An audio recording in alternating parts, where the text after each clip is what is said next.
안녕하세요. 조널마킹입니다. 12년 만에 이란 원정에서 득점하면서 무승부를 거뒀는데요. 선제골을 넣었기에 첫 승에 대한 희망이 많았지만 이란 원정에서 무승부는 소기의 성과를 달성했다고 볼 수 있습니다. 경기력 자체도 좋았는데요. 벤투는 라인업에 약간의 변화를 주었습니다. 명단만 보면 송민규 대신 이재성이 선발로 나선 것 외에 변화가 없어 보이지만 손흥민이 왼쪽 측면으로 빠졌고 이재성이 공격형 미드필더로 출전했습니다. 황희찬도 왼쪽에서 오른쪽으로 이동하면서 부산의 변화를 준 벤투 감독입니다. 솔직히 경기력 자체는 기대 이상이었습니다. 전반전 이란을 상대로 슈팅도 많이 기록하면서 우위를 가져갔는데요. 다만 이날 경기도 슈팅이 많이 뜨면서 전반전에 유효 슈팅을 한 개도 기록하지 못한 것은 아쉬웠습니다. 해결사는 역시 손흥민이었는데요. 후반 시작 3분 만에 이란의 압박을 풀어냈고 손흥민의 장점인 뒷공간 침투로 선제골을 만들어냈습니다.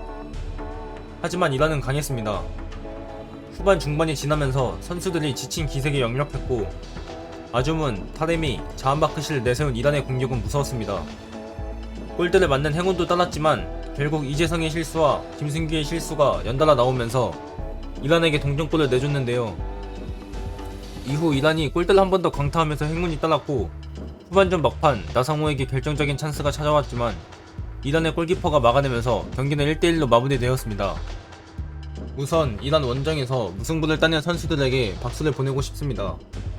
물론 아쉬움이 많이 남지만 어쨌든 그 힘들다는 이란 원정에서 승점을 따냈는데요. 이날 벤투는 경기 준비를 잘했다고 보여지는데 시리아전과 다른 것은 압박을 강하게 가져갔습니다. 물론 시리아전도 전방 압박을 강하게 했지만 이란전에는 압박을 더 강하게 가져갔습니다. 압박 시 황인범이 전진하면서 4-1-4-1 형태를 만들어 강한 전방 압박을 보였는데요. 이는 공격 전개에서 실패했을 때도 좋은 결과로 이어졌습니다. 전방에서 공격 전개를 실패했을 때 압박을 가져가면서 이란이 쉽게 역습을 전개하지 못하게 방해했고 이란이 강한 압박에 롱볼로 전개하면 정우영, 김영건, 김민재가 공중볼을 따내면서 볼 소유권을 되찾아왔습니다. 벤투는 빌드업에도 변화를 주었는데요. 짧은 패스를 통해 풀어나오는 것을 좋아하지만 이날 이란이 강하게 압박하면 과감하게 전방에 롱볼을 보내면서 무리를 하지 않았습니다. 손흥민, 황희찬, 황의조가 이란의 뒷공간 침투를 자주 시도했고 후방에서 롱볼을 시도하면 침투 또는 선수들이 간격을 좁게 형성해 세컨볼 집중력으로 볼 소유권을 이어갔습니다. 이러한 이란의 뒷공간을 노리는 공격은 선제 득점으로도 이어졌습니다. 그간 예선전에는 우리가 전력상 우위를 가지고 있었기 때문에 라인이 내려가 있었지만 이란은 라인이 높게 형성되어 있었기 때문에 뒷공간이 자주 열렸고 이를 통해 손흥민이 선제 득점도 만들어냈습니다. 이재성과 황인범의 역할도 컸습니다. 이재성은 실점의 빌미가 되는 실수를 범하긴 했으나 전반적으로 괜찮은 활약을 보여줬다고 생각하는데요. 공격 시에 황인범이 전진하면서 이재성과 투공미처럼 움직이는데 두 선수는 공격에서 큰 역할을 해줬습니다. 이재성은 볼줄기를 담당하면서 침투 패스나 황인범을 받쳐주는 역할을 했습니다. 이재성보다 황인범이 하프스페이스 공간으로 침투하는 장면이 많았는데요. 황인범이 하프스페이스 공간 침투나 경기의 전체적인 공격 전개를 담당해주면서 중원의 중심이 되어줬습니다. 또한 황인범은 동적인 움직임을 이날도 많이 가져갔는데요. 공격 시에는 높은 위치까지 전진해주고 수비 시에는 내려와서 정우영과 투블란트를 만들어 수비에 가담해주면서 시리아전과 더불어 현재 중원의 핵심이라고 볼 수 있습니다. 짧은 패스를 통한 공격 전개도 좋았습니다. 이날 선수들은 간격을 좁게 형성해 공 주위에 많은 선수들이 모여서 짧은 패스를 통해 공격을 풀어나갔는데요. 이재성, 황인범이 프리한 움직임을 통해 공 주위에 있으려고 노력했고 공격을 전개할 때 이재성과 황인범이 계속 관여해주면서 볼 순환을 도왔습니다.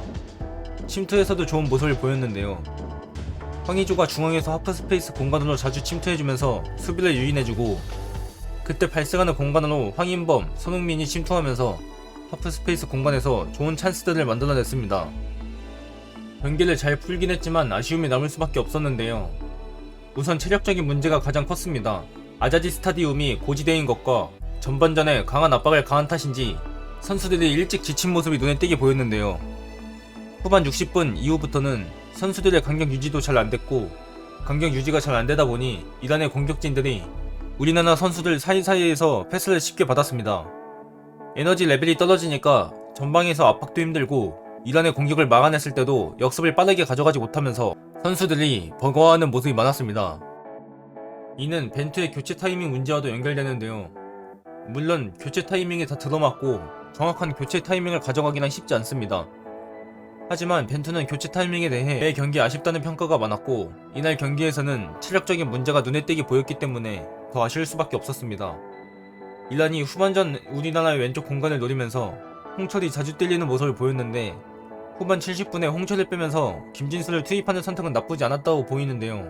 하지만 이동경과 나상호의 투입 시간이 너무 늦었습니다. 적어도 홍철을 투입할 때 같이 투입하거나 좀 더 빨리 투입하면서 중원과 공격진의 에너지 레벨을 유지하면서 적절한 압박과 중원에서 기동력을 유지했어야 됐습니다. 특히나 이동경과 나상호가 투입되고 나서 보여준 적극적인 모습들이 아쉬움을 더욱 남겼습니다. 수비에서의 집중력도 아쉬웠습니다. 선수들이 체력적으로 지치니까 강경 유지가 안됐고 집중력도 떨어진 모습을 보이면서 이란의 공격진에게 점점 밀리는 모습을 많이 보였습니다.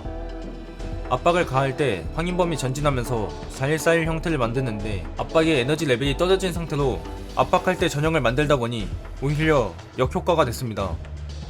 이란이 선수들 사이 공간에서 볼을 받아주면서 우리나라의 압박을 쉽게 무력화시켰고 공간이 많이 나기 시작했는데요. 특히 골대를 맞는 두 번의 중거리 슈팅은 이란의 선수들이 슈팅을 워낙 잘 차긴 했지만 미드필더들이 적절히 견제해줬어야 됐습니다. 이날 경기에서도 김민재는 미친 활약을 보여줬습니다. 압도적인 피지컬로 이란의 공격진들을 무너뜨렸는데요. 아주문과 타레민을 상대로 경합에서 단 한 차례도 밀리지 않았고 전반 아주문을 날리는 모습은 웃음이 절로 나왔습니다.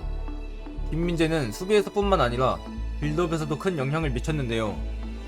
볼을 간수하는 능력이 좋아 이란이 전방 압박을 가했을 때 패스를 줄 곳이 없자 직접 드리블을 통해 탈압박하는 모습도 보여줬습니다.